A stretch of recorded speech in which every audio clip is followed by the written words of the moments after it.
So here we are in this series on finding this very loud engine knock in this 1997 Toyota Land Cruiser. Now the other day I finally decided I am not starting this engine again. That's it, okay? We're not going to start the engine again, even for the purposes of education. But yesterday we did go underneath the car and we pulled the metal part of the oil pan. Even though we saw some carbon and some other deposits, there was nothing conclusive in the borescope check. But I sent Jerson underneath the car to pull the pan. I previously drained a little oil out of the pan and I didn't find any metal particles at all. But we dropped the pan and you won't believe it, there's metal in here. So I'm going to sift this and clean it and see if we can get an idea of exactly what these metal particles are made out of. Are they aluminum? Let me show you that engine oil again that we drained earlier, because it's really interesting that nothing was picked up. See that? Nothing was picked up in the pan. You can see I drained this all out. There's no silver particles, which you will usually see if it's a rod bearing. I've sent Jerson back under the car to see if he can see anything obvious. We're looking for what is the problem and also what caused the problem. What do you think, Jerson? Have you found anything yet under there? Yeah, I found a whole bunch of silicone around it. It looks like the pan is just coated with that heavy silicone gasket sealant. And we're talking about excessive. Now, if you've watched any of my other videos, you know how much I detest silicone sealant, because it can get into an engine and get into the oil passages. He's also looking underneath for access. You know, is it possible to drop the pan? Can we get to those connecting rods? So can you see how justified I'm going to be if I pull this engine out and take it apart and find out some of this stuff right here is plugging one of the oil passages, either leading to the crank or somewhere else in the engine that's restricting oil flow. I don't have any maintenance history on this car. There's no telling what actually caused that knock, but if you look at this stuff right here, I have my suspicions. I brought this lower section of the oil pan into the shop and we kind of strained out some of those particles. It's going to be very interesting as we look at those together a little bit later on in this video. My intent is to find out what the problem is, what's causing the noise, and then I want to go even further and try to figure out why that happened. Because once again, I know a lot of engines have been pulled out of cars over the years and they've been overhauled or rebuilt when they didn't need to be rebuilt, okay? You see where I'm coming from? If I wanted to fix this, I probably would have, immediately started tearing the whole engine apart, and I probably would have ordered a rebuilt long block, and, I would have been working on it already, okay? I'm not charging anyone to do this. It's not a customer car that's paying me to fix it. I want to find out the source. I want to go over everything it could be, so you might learn something from this series. That's the reason for it.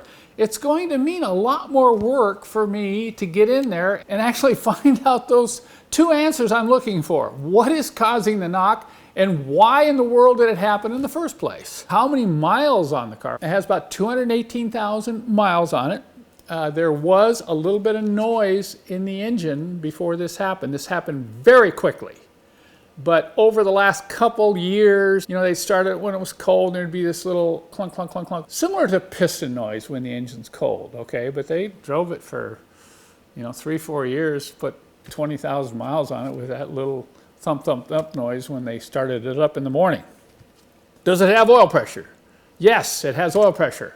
Now, typical a lot of these Land Cruisers, it just sort of pop up to 40 pounds. It comes up slowly to about the middle of the gauge, but that's kind of common because these Land Cruisers are known to have inaccurate oil pressure gauges, okay? But we have oil pressure. We have oil pumping to the camshafts. In this video, I was hoping we could conclude this up and say, okay, we know exactly what it is. Now, some of you might think, well, Kent, why don't you just send those metal particles out for oil analysis? Well, that's true. You could have done that. I could have done that quite a while ago, but why? At this point, I know I've got to pull the rest of that section of the oil pan. There's not enough room. There's too much restriction. There's a windage tray and other things in the way. I can't get to the connecting rods. So once again, I got to do some more work. But at this point, I don't need to send this out for oil analysis. We know that there's something going on inside the engine. This is not outside the engine anymore. It's inside, and whatever is happening, it's causing some damage. So this won't be the last and final part in the series because I just don't have all the information. So what I'm going to do is I'm going to show you this. We'll look at it together, and then I'm going to come back and wrap up this part by kind of listing some of the things that could still be. Because I know some of you are going to say, no, Kent, it's absolutely for sure this, or it's absolutely for sure that. But we really won't know, and I think you'll see that here in a moment. I've drained most of the oil out of this pan, but I left a little bit in there because this is one thing I find very interesting. If you remember from a previous video, I drained some oil out of the engine and I didn't see any metal particles in the oil. But look here, when I run this down, you would think that you would see the silver specks that's very common with a rod bearing failure, you know, that gets in the oil. But you look at the oil there and you don't see those fine specks of metal at all. But what you have here is what I'm going to call heavy metal. See that? It's really big chunks and they're heavy chunks. So most of that metal has come off somewhere inside the engine and fallen right into the bottom of the pan. And here's another thing that's really interesting, and this is a good point to remember. If I would have used a vacuum oil extractor, I would have probably been able to suck up some of this metal. But you see, like typical of most automotive pans, when you drain from the plug, you don't get all the oil out. So I didn't get all the oil out. I didn't get the metal in the bottom of the pan because that plug shoulder sits too high. So this is another good reason when you do oil changes, you want to use an extractor. But it's also another good reason why if you're searching for metal particles, use a vacuum extractor and get that tube right down in the bottom of the pan for further inspection. I was able to sift quite a number of metal particles out of that oil in the bottom of the pan. Look at them. I find them very interesting. Okay, I'm going to dump them out here.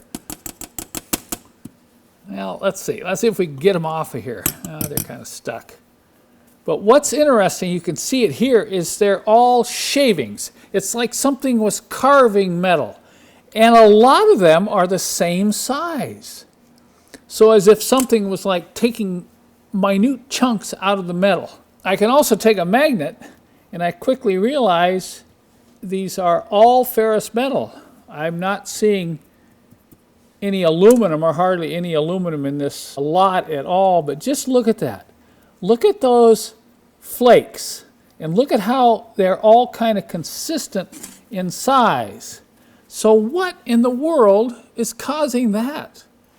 I also want to show you this pan and address this issue of RTV silicone sealant again. They put it on so thick that it just comes off, and there's chunks of it down in the pan. You can see, look at this. And what happens with this stuff, as I've seen over time, it's attacked by heat and petroleum, whether it be oil or gas, and the silicone eventually loses its adhesion. This is so typical inside an engine. Notice here where it has not come in contact with oil, you still have a pretty good bond. But everywhere it has been exposed to oil, and this is true with gasoline also, look what happens to the silicone. I don't know if this could be the root cause of our problems here, but it certainly is very suspicious. Well, you'll have to admit that's quite intriguing. Does that give us the answer? Well, I don't think so. It may to some, but to me, I can't be 100% sure. Where are we? What are we going to do next? Well, let's talk about the possibilities. We can eliminate a bunch of things that people have mentioned in those past videos. We do know it's inside the engine. We do know something metallic is hitting something else metallic and shaving metal off, all right? So I'm going to go over some of the things I think could still be candidates to win the prize. A lot of you have mentioned connecting rod, whether it be the connecting rod large end bearing or the piston pin bearing, you know, that could still be, you know, a connecting rod issue.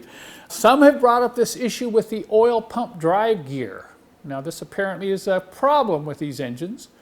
So if this gear is wearing out, it could be causing the clunking noise, and those could be shavings from a gear, okay? Others have said it's a broken crankshaft. And I know this can happen. I've seen it in an engine where the crank will actually break, but it doesn't separate, so it will still turn over and the engine will still run, but it's moving and clunking. Do you think those look like broken crankshaft shavings? Okay. The other thing, it could be a main bearing. People have said, well, it's some sort of main bearing problem. Okay, well, I'm not so sure about that, but I'm not going to say no, it's not that. What about a thrust bearing? Those are the bearings that keep the crank from moving back and forth.